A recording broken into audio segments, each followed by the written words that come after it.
Final update. My husband made our youngest his golden child and left our other sons on the back burner. Now, he's a mess because they are abandoning him. Mason called me the next day as he promised and said Kyle was settling and fine. I asked how they felt about Sean and Mason said that he and Kyle talked last night and while they don't necessarily blame Sean it's still hard not to be slightly angry at him, especially because we can all see that Sean does realize he's the favorite and leans into it. In the end, both boys texted Sean that they weren't mad but they needed time away to cool off. Sean was of course sad but I did get through to him that sometimes people need space. A couple of days later I dropped Sean off at Mason's apartment and the boys had a movie/game night. I'm not sure what was said but Sean came back much happier and his brothers are texting him back again. I knew they would be okay but I was glad that Mason and Kyle are mature and kind-hearted enough to not hold on to their anger toward Sean. Regarding my husband, I admit I was weak and I caved the night of the incident. I went to the guest room and my husband was still awake and on his laptop. I asked what he was doing and he showed me the screen. He was searching for therapists. I never brought this up as a suggestion. He did it on his own. I asked why he was looking for a therapist and he said because he feels like he's only going to get one chance to make things right with the boys and he wanted a professional to tell him the best way to do so. It lifted so much of my fears and anxiety about how he felt. I cried and I told him to come back to our room. He took the next day off of work. In our entire 22 years of marriage he has called out of work less than 5 times. He talked to 3 different therapists for roughly an hour each before deciding he liked the second one best. He's an older man with adult children and my husband said he felt like the therapist could relate to him and understand his situation best. I was so proud of him. His therapist suggested sending a short apology and promised to work on himself. Both his therapist and myself read the text but did not change or influence him in any way. The words are entirely his own. He wrote, "I'm sorry. I messed up. For years I messed up. I hate that I let it get to this point and I hate that I hurt you both so badly. I love you. I will always love you and I know you may not want to talk to me right now but I've just started therapy and I hope in time that you boys will forgive me and give me a chance to be better for both of you. There is so much more I want to say but I would like to say it in person. You can always call me, text me, or come home when you're ready to talk. Anytime. I will drop whatever I'm doing when you're ready to talk. Please don't hesitate to reach out. I love you boys. Love, Dad." Kyle called me a couple of hours after my husband sent them the text and asked me to come over. I did.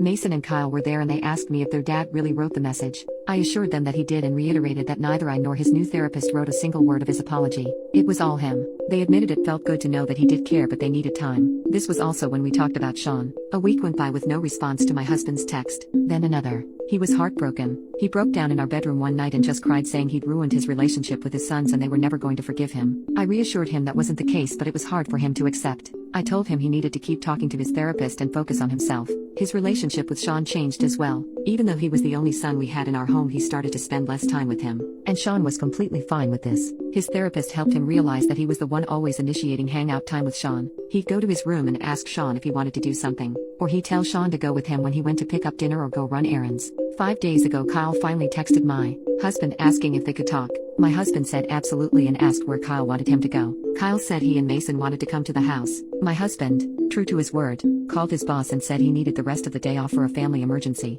I dropped Sean off at my mother's house so the boys could talk openly to my husband without worrying about hurting Sean's feelings and they came over and we all talked in the living room. It wasn't easy. We all cried, but my husband did everything right. I repeat, he did everything right. He apologized. He didn't deny his favoritism. He told the boys about his work with his therapist and how it was helping. He said he's learned he justified his favoritism by telling himself that he and Sean were just closer but he now realized they were only closer because he was putting the majority of his time and effort towards Sean instead of all 3 of the boys. My husband asked for one chance to show them he has and will continue to change and treat them equally. Kyle accepted his apology. Mason said he wants to but he feels like it's too late for him and my husband as he's already out of the house. My husband told Mason that he was Mason's father for life and asked him again for just a single chance. Mason agreed that he doesn't want to not have his dad in his life but that he doesn't want to feel that pain again if he lets him in. He asked the boys what specifically they need from him besides him making improvements and how he communicates with them. Mason said he doesn't want it to feel forced, he wants it to be genuine. Kyle wanted a hug. My husband hugged him and cried and swore that whenever he has an event he will put multiple alarms on his phone the second he's told about it. My husband suggested family counseling. The boys are reluctant but did agree to go as we all want our family to heal and grow stronger. Kyle moved back into the house and said he was happy because his bed was much more comfortable than Mason's couch.